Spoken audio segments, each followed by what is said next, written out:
This is the older 40 amp 200 amp start current battery charger.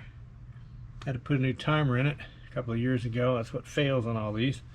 I got two of these things. The other one over here, the timer doesn't work, and I called them and they said, no, we don't have any more timers for those, out of stock. Okay, fine, whatever.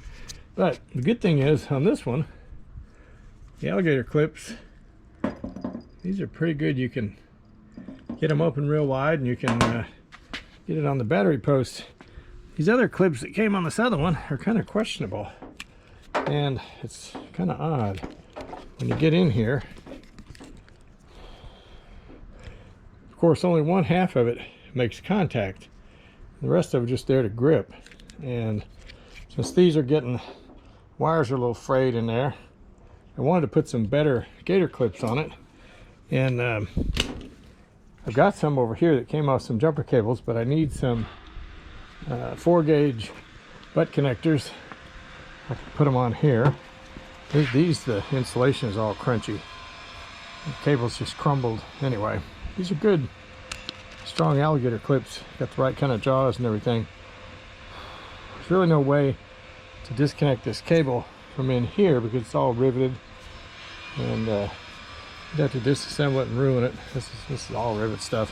If I can get some 4-gauge, like it says here, 4-gauge welding cable, I can get some 4-gauge crimp connectors, put them on here and insulate them, cut the ones off of this charger, and give it some decent alligator clips.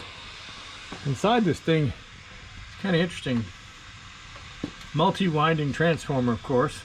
You select it with this switch here, the current rating that you want. Here's the little timer. This is the one they sent me. This is the replacement. Amperage is, you know, tested through this. It's just a clamp on ammeter, basically. Reads that here in the front. It's got a circuit breaker in the back. A couple of stud-mounted diodes for the rectifier. And, of course, a cooling fan. What I need, though, if I want to put some cables on here is, I don't know what size this, it's a crimp-on spade connector, and the wire size is right. I can use a strain release. I could push some newer cable through there. See if I could do all this. I was thinking about using these other jumper cables over here. These are 20 footers. I could cut them in half. Make it 10 foot. Same size wire gauge, so it would fit through those strain reliefs. But I don't know. Since those other cables are getting crunchy, this has a little bit better jaw arrangement on it. It'd be nice to have this kind of a cable on that charger, just like the other one. Yeah, well, always a project around here. So we'll see if we can't figure out a way to replace these guys. They were okay, but I tried to put these on the Mustang battery the other day.